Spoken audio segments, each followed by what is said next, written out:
মনে রাখো, হাসি কান্না, আনন্দ বেদনা, সুখ দুঃখ, আনুগত্য অবাধ্য, ঈমান কুফর, কোনো কিছুতেই পৃথিবী থামে না। তুমিও থামতা না, একদিন কবরেই চলে যাইতো। হাসলেও কাঁদলেও, সুখে থাকলেও দুঃখে থাকলেও, ইমানদার হইলেও নাফরমান হইলেও, আনুগত্য থাকলেও আনুগত্য না থাকলেও, সেজদা দিলেও মোর মৃত্যু হবে, সেজদা না দিলেও মৃত্যু হবে। সেজদা দিতে দিতে আব্দুল কাদের জিলানী হইলেও মৃত্যু হবে, নাফরমানি করতে করতে ফেরাউন নমরুদ হইলেও কি হবে? অসুবিধা নাই, কোনো অসুবিধা নাই। চলো ভাই, কারো জন্য পৃথিবী থামে না। আমাদের কারো মৃত্যুতে, আমাদের কারো জন্মে সেকেন্ড, ঘন্টা, মিনিট, এক সেকেন্ড থামে না। সময়ের গতি থামে? কথা বলে না। পৃথিবী থামে কারো জন্য? না না। কোনো ক্ষমতাধরের মৃত্যু আর কোনো ফকিরের মৃত্যু সময়ের কাছে সবাই বরাবর। সময় বলে আমি চলছি তো চলছি, কে মরলো, কে জিতলো, কে হারলো, কে জন্ম নিল, আমার তো সময়। আমি যাচ্ছি আখিরাতের দিকে, আমি যাচ্ছি কবরের দিকে। অকুল্লুম ফি ফালাকিন ইয়াসবাহুন। আল্লাহ বলে সব কিছু তার নির্ধারিত গক্ষপথে, গন্তব্যের দিকে, মানে আখিরাতের দিকে চলছে, সব চলছে। আমরা সবাই যাচ্ছি কোন দিকে? কথা বলে না। আমরা যাচ্ছি কোন দিকে ভাই? আখিরাতের, আখিরাতের দিকে। অতএব ব্যক্তি, ঘর, সংসার, পরিবার, দেশ, রাষ্ট্র, রাজনীতি, ক্ষমতা, সবকিছুতে আখিরাতকে প্রাধান্য দিবেন। বলেন ইনশাআল্লাহ, বলেন ইনশাআল্লাহ। ভোটের আগের দিনও আখিরাতকে প্রাধান্য দিবেন, ভোটের দিনও আখিরাতকে প্রাধান্য দিবেন, ভোটের পর দিনও আখিরাতকে প্রাধান্য দিবেন, আখিরাতকে প্রাধান্য দিবেন। কোনোভাবেই দুনিয়ার কাছে বিক্রি যাবেন না। আল্লাহ আমাদেরকে হেফাজত করেন, আল্লাহ আমাদেরকে কবুল করে নেন আমার ভাই। অতএব আলহামদুলিল্লাহ, আজকে এই মুবারক মাহফিলে অনেক কষ্ট করছেন আপনারা, এত লম্বা সময় সবর করছেন। আলহামদুলিল্লাহ, আল্লাহ তাআলা এই ফুলগড় বারেশ্বর মাদ্রাসা আল্লাহ কবুল করে নেন। আজকে যেই ছেলেরা হাফেজে কোরআন হয়েছে, আল্লাহ তাদেরকে কবুল করে নেন। যাদের সহযোগিতা করেছে, তাদেরকে হাদিয়া দিয়েছে বিভিন্ন রকমের, মাশাআল্লাহ, আল্লাহ তাআলা তাদের সবাইকে কবুল আর মঞ্জুর করে নেন। আমার একটা ছোট্ট পরামর্শ আছে, সেই পরামর্শটা হইল, না মানলেও সমস্যা নাই, বাকি আমি আমার পরামর্শ হইল, ওই যেই প্রবাসী কল্যাণ সংস্থার নাম বলছেন কি জানি, বারেশ্বর প্রবাসী কল্যাণ, বারেশ্বর প্রবাসী কল্যাণ সংস্থার কাছে, আপনাদের কাছে আমার পরামর্শ হলো, আমার আন্তরিক প্রশংসা হলো, প্রতি বছর যে হাফেজে কোরআন হবে তাকে একটা সাইকেল পুরস্কার দেওয়া হবে। সাইকেল পুরস্কারের সাথে কোরআনের হাফেজের কি সম্পর্ক আমি এটা বুঝলাম না, আমার এটা মাথার ধরল না। সাইকেলের সাথে কোরআন হেফজের সাথে সম্পর্ক কি হইল? এতে করে সে কি করবে? মানে হাফেজে কোরআন সাইকেল দিয়া আলাদা কি লাভবান হবে, এটা আমার মাথায় ধরল না। এটা আমি বুঝলাম না। এই জন্য আমার পরামর্শ হলো, কোনো হক্কানি মুত্তাকি আলেমে দিন থেকে পরামর্শ নিয়ে আপনি জেনে নেবেন যে কোনো তালেবে এলেমকে, কোনো মাদ্রাসার ছাত্রকে, কোনো হাফেজে কোরআনকে কি পুরস্কার দিলে তার উত্তম হবে, তার সারা জীবনের এলেম অর্জনের জন্য কাজে লাগবে, পড়ালেখার জন্য কাজে লাগবে। এখন এইটা দিয়ে যদি সে কালকার থেকে গোটা এক মাস সরকির মতো সারাটা মুরাদনগর গড়ে, তাইলে প্রবাসী কল্যাণ সংস্থার নেকি কি হবে আমি বুঝি না। এই জন্য আমি এটা ফিরাইয়া নিতে বলি না। আমি এবার তো দিছেন আলহামদুলিল্লাহ, কিন্তু উনি বলছেন প্রতি বছরেই একটা সাইকেল দিবে না। পৃথিবী যদি সবাই আপনার যেই সম্ভাবনা দেখা দিছে বাংলাদেশে, যেই প্রতিশ্রুতি এইবার নির্বাচনকে সামনে রেখে, আমি তো ধারণা করতেছি 13 তারিখ যেই জিতক 12 তারিখ প্রত্যেকের হেলিকপ্টার দিবে। বুঝেন নাই কথাটা? তাইলে তখন তার সাইকেল কাজে লাগতো না। এই জন্য তালেবে এলেম এটা নিরুৎসাহিত করছি না, আপনারা পুরস্কার দিবেন, হাদিয়া দিবেন, কিন্তু আলেমে দিন থেকে মশওয়ারা করে দিবেন, অর্থাৎ যেন ওই বাচ্চার আজীবন তার এলেমের কাজে লাগে। পড়ালেখার এমন সুন্দর কোরআনুল কারীমের 2 সেট 10 সেট তাফসীর হইতে পারে, যেটা তার দাওরায়ে হাদিস একবারে শেষ পর্যন্ত আজীবন তার পড়ালেখার কাজে লাগবে। রাসূলুল্লাহ সাল্লাল্লাহু আলাইহি সাল্লামের হাদিসের অনেক কিতাব, তাকে 30,000 টাকার কিতাব দেন, তারে 20,000 টাকার কিতাব কিনে দেন, যেটা সে আজীবন কি করবে? পড়ালেখা করবে। আমার ছেলে হাফেজ হইয়া পুরস্কার পাইছে তফসিরে তাওজিহুল কোরআন। তো আমি একদিন আমার বাসার এই তাফসির আমারও আছে, তা আমি আমার একটা খণ্ড পাচ্ছিলাম না, খুঁজেই পাচ্ছি না। 2-3 খণ্ড, আমার একটা খণ্ড আমি পাই না। ওই খণ্ডটাই তখন আমার দরকার। আমার ছেলে আমারে দৌড়াই এসে বলছে, আব্বা আব্বু আমি যে পুরস্কার পাইছি এইটাই তো তাফসির, তাহলে আমি এটা খুলে দেই আমারটা। তাহলে হে তার প্যাকেটিং করা ছিল, ওইখান থেকে খুইলা আমার এইটা দিছে, আব্বু এটা। তাহলে আমি তখন পড়লাম। আমার অনেক কিতাব আমার সন্তান পড়ে, আমার সন্তানের কিতাবও আমি পড়ে আমার উপকার হয়েছে। কথা বুঝছেন না? এই জন্য আগামী দিনে আপনাদের কাছে অনুরোধ রইল, সাইকেল না বরং তার এলেমের সাথে কোরআন সুন্নাহর এলেম শিখবে এমন কিছু, যার দ্বারা এরকম কিছু হাদিয়া দিলে সেটা বেশি পরিমাণে হোক, ইনশাআল্লাহ এতে বরকত হবে। আপনারাও সাদকায়ে জারিয়ার সওয়াব পাইতে থাকবে। কিতাব অল্প দিনে কি হয়ে যায় না, নষ্ট হয়ে যায় না। প্রজন্মের পর প্রজন্ম কিতাব পড়ে। অনেক যারা সম্ভ্রান্ত ফ্যামিলি এমন আছে, যাদের পারিবারিক পাঠশালায় আরে পারিবারিক কুতুবখানায় লাইব্রেরিতে 100 বছর আগের দাদা পূর্বপুরুষের কিতাব বই কি আছে সাজানো আছে। তাইলে বোঝা গেল যে এটা ফায়দা আসবে, এটা দীর্ঘমেয়াদী হবে। আল্লাহ তাআলা আপনাদেরকে তৌফিক দেন। এই মাদ্রাসার সাথে যার যত সম্পৃক্ততা আছে আল্লাহ কবুল করেন। আল্লাহ আজকের এই মেহমান উপস্থিতি সবাইকে কবুল করেন। বিশেষ করে আমার প্রিয় বন্ধু মাওলানা সিরাজুল ইসলাম ভাইকেও আল্লাহ তাআলা ভরপুর কবুল করেন। ছোটবেলার আমরা ছাত্র জীবনের দোস্ত ছিল, আজ অনেক দিন পরে দেখা হয়েছে। আল্লাহ তাআলা তাকে সুস্থতার সাথে আফিয়তের সাথে মানুষের কল্যাণে খেদমত করার তৌফিক দান করেন, আমিন। পবিত্র কোরআনুল কারীমের 2 নম্বর পারা, 2 নম্বর সূরা। সূরাটির নাম সূরায়ে বাকারা। এই সূরার 183 নম্বর আয়াত আমি তেলাওয়াত করেছি। এই ছেলে, তোমার কি সমস্যা বাবা? আর এদিকে ফিরো, তুমি ওইদিকে ফিরে বসো। 183 নম্বর আয়াত সূরায়ে বাকারা। এই আয়াতটি আমি তেলাওয়াত করেছি মাহে রমজানকে সামনে রেখে। পবিত্র কোরআনুল কারীমের সূরায়ে বাকারার এখানে 5টা আয়াত, 183 থেকে 187, 183, 84, 85, 86, 87। এই মোট 5টি আয়াতে রমজান, রোজা এবং রমজানের সাথে প্রাসঙ্গিক শরীয়তের বিধিবিধান, আল্লাহর বিধিবিধান আল্লাহ তাআলা বিস্তারিত এখানে উল্লেখ করেছেন।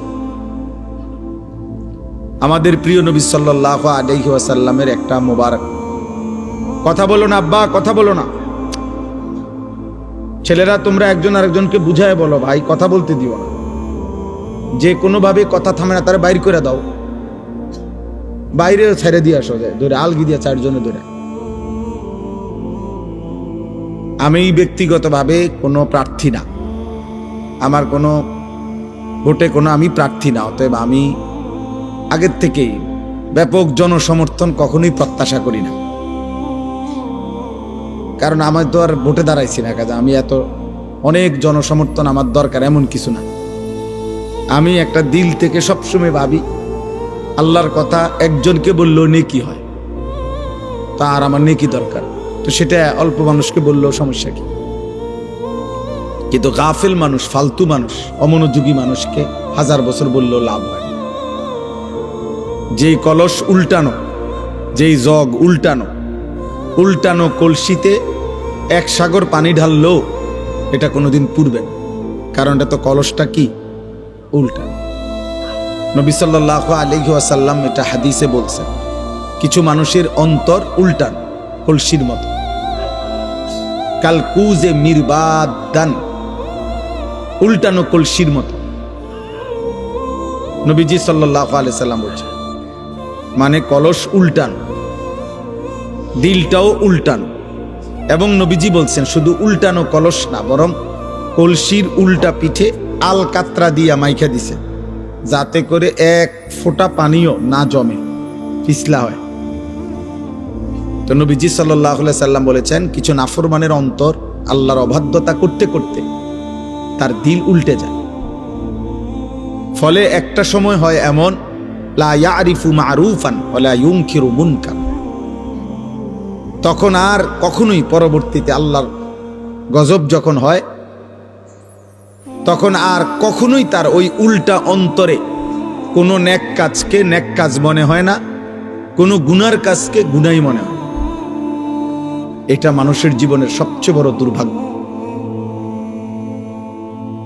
কারণ এটুকু অনুভূতি যদি কারো চলে যায়, তো তার জীবনে আর কিছু থাকে না। কম বেশি ভুল, পাপ, দোষ, ত্রুটি আমাদের সবার আছে, হুজুরেরও, পাবলিকেরও, ফির সাহেবেরও, মুরিদ সাহেবেরও। কিন্তু বিষয়টা হলো অনুভূতি থাকা, নিজের বিবেক বোধ কাজ করে, আত্ম অনুভূতি আছে যে না, কাজটা আমি ঠিক করিনি, এটা উচিত হলো না, এটা আমার জন্য আল্লাহ তাআলার নিষেধ, এটা আমার জন্য আদেশ। এই যে এই বিবেক বোধ, পার্থক্য শক্তি, এটা যদি কমপক্ষে থাকে তো নিয়ামত, ধীরে ধীরে লোকটা বদলায়। কিন্তু 30 বছর 40 বছর ধরে প্রতিদিন এক তালে মিথ্যা কথা বলতেছে, এটা কোন ধরনের পাপ? দেন এক নিয়মে, এক ঢঙ্গে মিথ্যাই বলতেছে।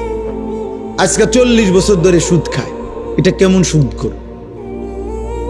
আজকে 60 বছর ধরে প্রতিদিন গালি দেয়, এক তালে, এটা বেটার কথা বললেই নিয়ম, গালিলেন। এক হাতে সিগারেট খাইতেছে, মুখে অকথ্য গালিগালাজ করতেছে, সামনে রঙিন টেলিভিশনে নাচ গান চলতেছে। মানে এটা যে গুনাহ, বছরের পর বছর তার বিবেকের মধ্যে এতটুকু অনুভূতিও নেই। এটা অনেক বড় লানত, অভিশাপ। এটা অনেক বড় দুর্ভাগ্য, বদনসিব, যে দিনের পর দিন, মাসের পর মাস গুনার পর গুনাহ, কিন্তু তার কখনো এটা অনুভূতিও হয় না। তার অনুভূতিও হয় না, তার শরীরে কোনো সৌদে নাই। ওই যে সর্দি মারাত্মক হইলে ঘ্রাণ শক্তি কমে যায়, তখন তার আর নাকে সুদ থাকে না। এই গুনাহ আর নাফরমানি যখন বেড়ে যায়, তো ধীরে ধীরে মানুষের উপরে যে মুসিবতটা আসে, সেটা হলো আল্লাহর পক্ষ থেকে যেই আযাব আসে, সেই আযাব হলো আল্লাহ তাকে আত্মভোলা করে দেয়। ফাআনসাহুম আনফুসাহুম। এজন্য তাফসীরের মধ্যে আছে, কোন মানুষের উপরে দুনিয়াতে আল্লাহর সবচেয়ে বড় শাস্তি কি? দুনিয়াতে সবচেয়ে বড় শাস্তি, তাকে আল্লাহ আত্মভোলা করে দেয়, আপন ভোলা। অর্থাৎ সে আর কোনোভাবেই বোঝে না সে কে, তার উচিত কি, করণীয় কি। খাইতেছে, ঘুমাইতেছে, পেশাব করতেছে, পায়খানা করতেছে, ঘুমাইছে তো ঘুমাইতেছে, মুতে ধরছে তো একখান দিয়ে মুতে দিছে। এটা কি রাস্তা? এখানে মানুষ চলাফেরা করে কিনা, কেউ দেখলে কি মনে করে? কোনো কিছু। হালালও খায়, হারামও খায়, গালিও দেয়, সালামও দেয়, মদও খায়, মধুও খায়, মা কেউ দেখে, বোন কেউ দেখে, আবার মোবাইলে টেলিভিশনে নর্তকীও দেখে, আপন স্ত্রীও দেখে, উলঙ্গ ছবিও দেখে। মানে পার্থক্য নেই তার ভিতরে, আর এই অনুভূতিটুকু কাজ করে না। সবকিছুই তার কাছে বরাবর।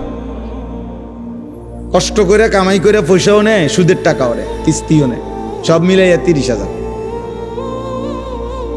মিলে জিল্লে 12 লাখ টাকা পয়সা। কেমনে মিলাইছেন? এই এমনি এমনি, দোয়া করেন, এমনি এমনি মিলাইছে। এমনি এমনি কি তা 6 লাখ জমি বেচা আর 6 লাখ সুদে কিস্তি।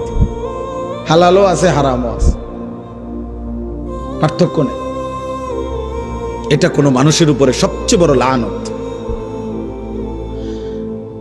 আল্লাহর সবচেয়ে বড় শাস্তি। ওয়ালা তাকুনু কাল্লাযীনা নাসুল্লাহ ফাআনসাহুম আনফুসাহুম। আল্লাহ তাআলা বলে, বান্দা আমাকে এই পরিমাণ ভুলে যেও না, একদিন আমি কিন্তু তোমাকে নিজেকে ভুলাই দেব। আর কোনোদিন তোমার মনে পড়বে না তোমার কবর, আখিরাত, পরকাল, মিজান, ফুলসিরাত, তোমার বিচার হবে, হাসর হবে, আমলনামা হাতে দেয়া হবে, কিচ্ছু আর মনে হবে। নাউযুবিল্লাহ। কোরআনুল কারীমের মধ্যে আছে, ওয়ায়াউমা ইয়া'আদ্দুয যালিমু আলা ইয়াদাইহি। নাফরমান পাপী হাসরের দিন নিজের হাতগুলো আঙ্গুলগুলো দাঁত দিয়ে এইভাবে কামড়াইয়া ছিঁড়ে ফেলতে চাইবে আফসুসে, আর বলবে, হায় আমি কি করলাম। ইয়াকুলু ইয়া লাইতানি ইত্তাখাযতু মা'আর রাসূলি সাবিলা। আমি যদি রাসূলের পথ ধরতাম। ইয়া ওয়াইলাতা লাইতানি লাম আত্তাখিজ ফুলানান খলিলা। হায় আফসুস, আমি যদি মন্দ লোককে বন্ধু না বানাইতাম। যে আমাকে নারী দেখাইলো, ছবি দেখাইলো, জিনা ব্যভিচারের আড্ডায় নিয়ে গেল, যে আমারে মদের আড্ডা, জুয়ার আড্ডা, সুদের আড্ডা, কিস্তির আড্ডা, যে আমারে দিয়া খুন, সন্ত্রাস, চাঁদাবাজি, রাহাজানি, অন্যায়, অসভ্যতা করলো, আমি যদি তাকে বন্ধু না বানাইতাম, তাকে যদি অনুসরণ না করতাম, তার সাথে যদি না চলতাম, এই আফসুস করবে আর আঙ্গুল ছিঁড়ে ফেলতে চাই, কিন্তু কোনো লাভ হবে না, কোনো ফায়দা হবে। ইয়াউমাইদিন ইয়াতাযাক্কারুল ইনসানু ওয়া আন্না লাহুদ যিকরা। আল্লাহ তাআলা বলেন, কিয়ামতের দিন প্রত্যেক নাফরমান তার দুনিয়ার সব পাপের কথা মনে পড়বে, কিন্তু আল্লাহই বলেন ওয়া আন্না লাহুদ যিকরা, কিন্তু বলো না বান্দা, মনে পড়ে সেদিন কি লাভ হবে? মনে তো পড়বে, সব স্মরণে আসবে, কিন্তু লাভ তো হবে না। ওয়ালাউ তারা ইদিল মুজরিমুনা নাকিসু রুউসিহিম ইনদা রাব্বিহিম, আল্লাহ বলে সেদিন হাসরের দিন সমস্ত নাফরমান আল্লাহর সামনে মাথা নুয়ে, লজ্জায়, অপমানে, বেইজ্জতিতে মাথা নুয়ে থাকবে, আত্মসমর্পণ করবে, আল্লাহকে বলবে, আল্লাহ ফারজি'না না'মাল সালিহান, দুনিয়ায় আমাকে আবার যেতে দেন, নেক আমল করব। আল্লাহ বলবেন না, হাসর দেখাইয়া আবার দুনিয়ায় পাঠাবো না, কবর দেখাইয়া আবার দুনিয়ায় পাঠাই না, জাহান্নাম দেখাইয়া আমি আর দুনিয়ায় পাঠাবো না। এই জন্য ভাই, এই প্রথম কথা, এটা সব সময় আমি প্রতিদিন এটা বলি, আমার জীবনের সবচেয়ে বড় কথা হলো এটা, যে দিল যেন মরে না যায়। আহা, এর চাইতে বড় দুর্ভাগ্য আর কিছু নাই, যে আর কোনোদিন তার চোখে আলো পড়ে না, আর কোনোদিন সে অন্ধকারকে অন্ধকার মনে করে না। প্রতিদিন বেনামাজি, কোনো তার চুল, চেহারা, লেবাস, তার হাঁটা চলা দেখলে মনে হয় না যে সে যে এক ওয়াক্ত নামাজ পড়ে না, এটা যে একটা পাপ বা এটা যে একটা অপরাধ, এই অনুভূতিটুকু, এই লজ্জা শরমটাও নাই।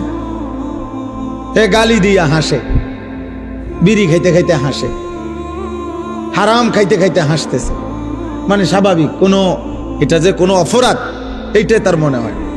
টেলিভিশনে নর্তকীর নাচ দেখতেছে, নাটক, সিনেমা, এটা যে অপরাধ এটাও মনে হয় না। এমন যেন না হয়, এটা দুর্ভাগ্য। অনেক বুড়া মানুষেরা আমার খুব আফসুস লাগে, মুরব্বী 60-65 বছর বয়স হয়ে গেছে, দিনের পর দিন টেলিভিশন দেখে, চা দোকানে বসে বসে দিনের পর দিন বিড়ি সিগারেট খায়, অথচ 65 বছর, 60 বছর। কল্পনা করেন, খবর নিলে দেখবেন আজিয়া 40 বছর ধরে বিড়ি খায়। কারণ উনি তো আজিয়া 60 বছর বয়সে, আজকে 2 বছর 6 মাস হয় বিড়ি ধরছে না, উনি ধরছে মনে হয় 40 বছর আগে। 60 বছর বয়সেও যে রঙিন টেলিভিশনে নাচ গান দেখে, এই বদভ্যাস উনার আজকে মনে হয় 40 বছরের। কথায় কথায় যিনি গালি দেয়, আপনি খবর নিলে দেখবেন এই বদভ্যাস উনারা যে 30 বছর। আহা, 30 বছরও কেউ আপনাকে মনে করে নাই এটা গুনাহ? 30 বছরেও ভাবেন নাই? এই জন্য এটা মনে রাখতে হবে। এটা হলো শুরুর কথা। অমনোযোগী মানুষ, গাফেল মানুষ, খামখেয়ালি, হুজুররা হুজুরদের কথা বলে, আমার এগুলার দরকার কি? আমার বাবুরে জান চলে না, কোন রকম সংসারটাই চালাইতে জান শেষ, হুজুরের এত কথা দইরা ফার্মুনি। উনি মস্কারি করে, ফাইজলামি করে। হ্যাঁ, হুজুররা আমনে রে আখেরাতের কথা বলে, আর আমনে ইয়ার কি মারেন? হ্যাঁ, চা দোকানে বসে বসে গপ মারে। ও কয় তো হুজুররা তো কয়, ভালো লাগিয়ে কয়, বুঝি তো আমরা লাগিয়ে তো কয়, পারি না। ও শেষ, এই কথা বললে আপনারে ফেরেশতা ছেড়ে দিব, ঠিক না? মানে মস্কারি করে আর কি, ইয়ার কি করে। উনি মনে করছে তামাশা করছে। আখেরাত তামাশা না, আখেরাত খামখেয়ালি না, দুনিয়া তামাশা, দুনিয়া খেলাধুলা, দুনিয়া ফালতু জিনিস, দুনিয়া একদম ফালতু, দুনিয়া বেহুদা। নবীজি সাল্লাল্লাহু আলাইহি সাল্লাম বলছেন, একটা কান কাটা মরা ছাগলের সমপরিমাণ মূল্য আল্লাহর কাছে দুনিয়ার নাই। বিশুদ্ধ হাদিস। নবীজি সাল্লাল্লাহু আলাইহি সাল্লাম বলছেন, একটা মাছির ডানা পরিমাণ মূল্য আল্লাহর কাছে দুনিয়ার নাই। লাউ কানাতিদ দুনিয়া তাআদিলু ইনদাল্লাহ মিসলা জানাহি বাউদা, মা সাকা কাফিরাম মিনহা শারবাতাম মিন মাইন। নবীজি সাল্লাল্লাহু আলাইহি ওয়াসাল্লাম বলেছে আদ-দুনিয়া মালউনা ওয়া মালউনুন মা ফিহা। নবীজি বলছে দুনিয়া পুরাটা অভিশপ্ত, মালউন লানতের যোগ্য, এবং দুনিয়ার যা আছে সব অভিশপ্ত। আল্লাহর নবী সাল্লাল্লাহু আলাইহি ওয়াসাল্লাম বলছে, আল্লাহ তাআলা কোরআনুল কারীমে বলছে আরাদিতুম বিল হায়াতিদ দুনিয়া মিনাল আখিরা ফামা মাতাউল হায়াতিদ দুনিয়া ইল্লা কালিল। বান্দা তোমরা বুঝি আখিরাতকে বাদ দিয়ে দুনিয়া পেয়ে খুশি হয়ে গেলা? শোনো, আখিরাতের তুলনায় দুনিয়া সামান্য সামান্য। আল্লাহ তাআলা বলছে ওমাল হায়াতুদ দুনিয়া ইল্লা মাতাউল গুরুর। দুনিয়ার জীবন আর কিছু নয়, শুধুই ধোঁকা। গুরুর মানে ধোঁকা। আল্লাহ বলছে, যিনি বানাইছেন তিনি। কোম্পানি বলতেছে এটা 2 নম্বর,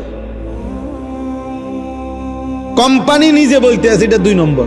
আপনি কৃত্রিম এরকম কানমাকারি করেন। কোম্পানি বলতেছে এটা ভালো না, টেকসই না, বেশি দিন টিকবে না। যিনি সৃষ্টি করেছেন তিনিই বলতেছেন। দুনিয়া সৃষ্টি করেছেন কে? তো তিনিই বলছেন এটা টিকবে না। অতএব আমরা যারা প্রত্যেকেই একজনই বোঝেন, একজন, তো আমি একজনকেই বললাম, আমরা মুসলমান, আমাদের জীবনের সব আয়োজন আখিরাতকে সামনে রেখে, আমার হাসি, আমার কান্না, আমার আবেগ, আমার অনুভূতি, আমার রাত, আমার দিন, আমার সকাল, আমার দুপুর, আমার ব্যক্তি জীবন, আমার ঘর, আমার সংসার, আমার জীবন, আমার যৌবন, আমার আয়, আমার উপার্জন, আমার বাজার, আমার ব্যবসা, আমার রোজগার, আমার কামাই, আমার দেশ, আমার রাষ্ট্র, আমার রাজনীতি, আমার ক্ষমতা, আমার সব কিছু আখিরাতের জন্য।